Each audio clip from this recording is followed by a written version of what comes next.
Welcome back to the deep dive. Today, we are heading right into, well, the heartland of America. We're tackling Nebraska, a state that, often gets labeled flyover country.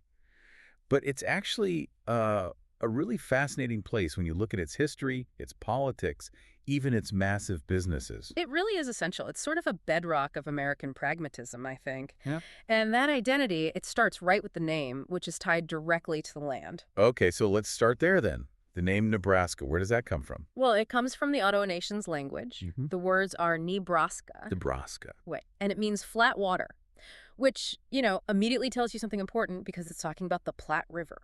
Oh, the Platte. Yeah, this wide, shallow river that sort of meanders across the state. It's been the historical artery, really. An artery? Okay, that implies flow, lifeblood.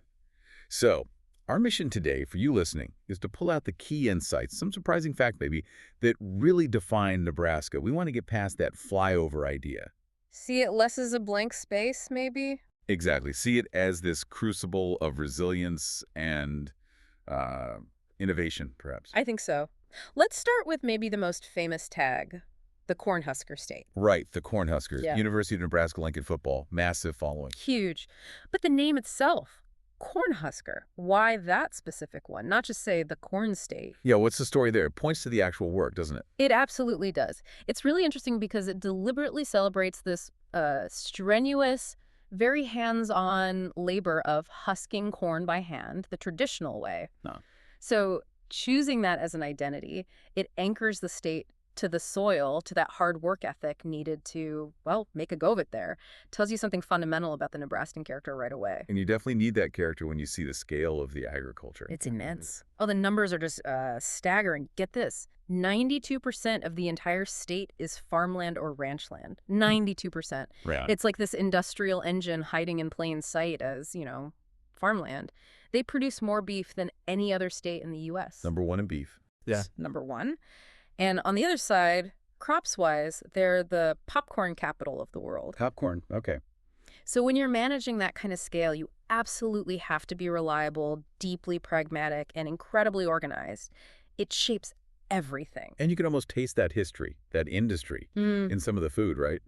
Nebraska has a couple of famous culinary claims. The Reuben sandwich, for instance. Yeah, the story goes it was invented in Omaha, which makes perfect sense. Omaha was this major hub for the railroads, for the huge meat-packing plants. Right. So a big, hearty sandwich like the Reuben, corned beef, Swiss, sauerkraut, Russian dressing. It's fuel for people coming off a long, tough shift. Makes sense. And the other one, which really shows the immigrant influence, is the runza.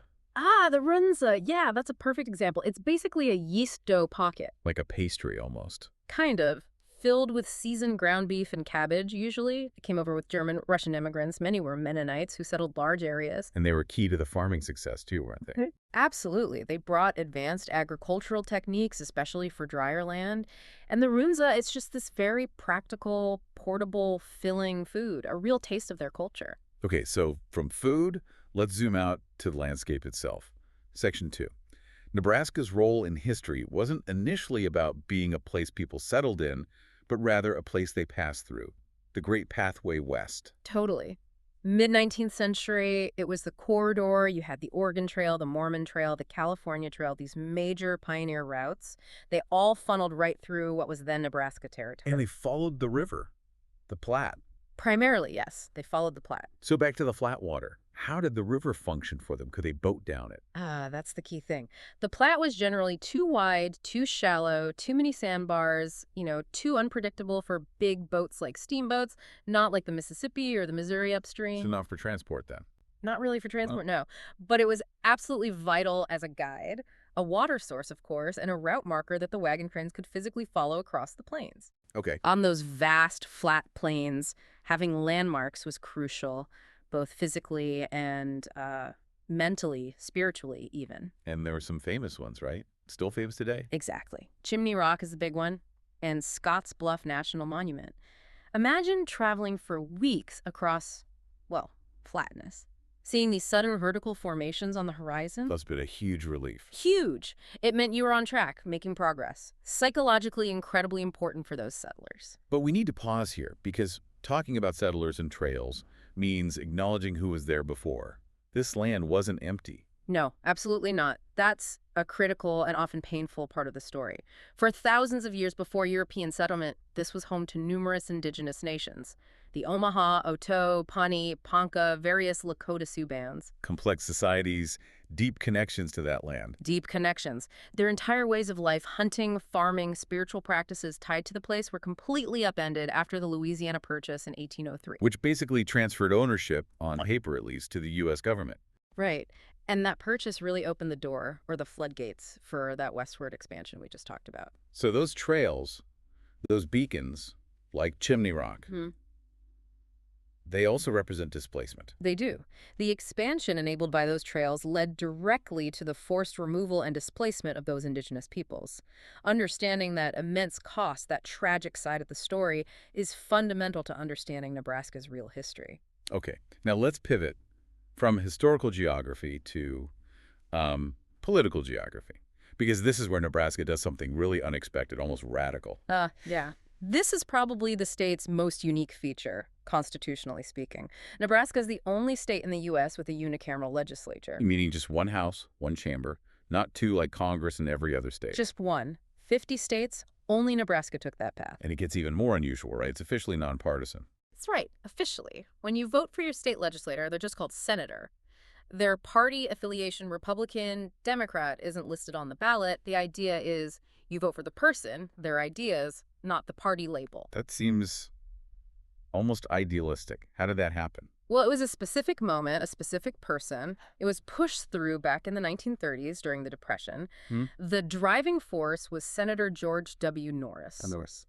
He was a progressive Republican, interestingly enough. A real visionary, some would say, maybe a bit stubborn. But wait a second. Does getting rid of party labels really get rid of partisanship?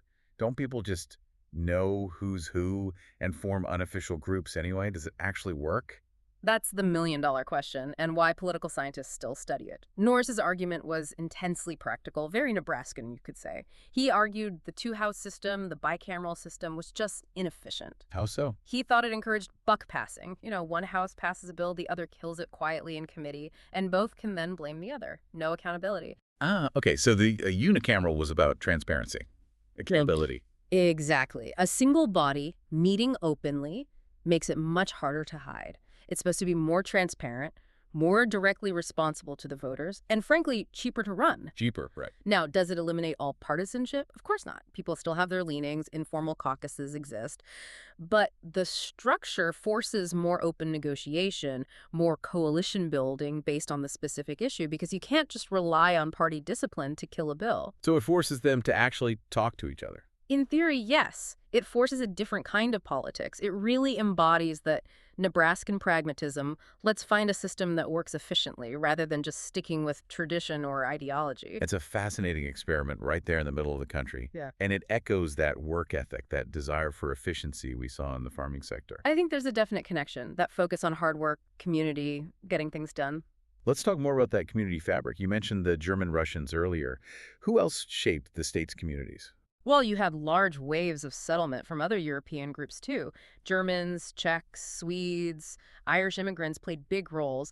And yes, those German Russians, often Mennonites, known for their dry land farming skills, also brought these incredibly strong communal values. And that influence lasts. Oh, definitely. You see it in towns like Wilbur, Nebraska. It's officially called the Czech capital of the USA. They have a huge annual Czech festival. So in a state that's geographically large but relatively sparsely populated in many areas, those shared institutions must become incredibly important, right, to hold things together. They're absolutely vital. The community spirit often isn't about living shoulder to shoulder. It's built around these central pillars. Yeah. The local church, the school. And the football stadium. And yes, especially in Lincoln, a football stadium. Memorial Stadium, where the Cornhuskers play, becomes this huge unifying force. It's a place where people from all backgrounds come together for this shared passion, this shared identity. Okay, now for maybe some surprises. Let's talk cultural exports. Because Nebraska has produced some figures who really break any kind of quiet heartland stereotype. The range is pretty remarkable when you think about it. I mean, you've got arguably the most famous investor in the world, Warren Buffett, the Oracle of Omaha, global finance titan. Right there in Omaha, then you have Hollywood legends, Fred Astaire, born in Omaha. Fred Astaire, wow. And Marlon Brando. Marlon Brando, also born in Omaha. Two absolute icons of cinema. And television royalty, too.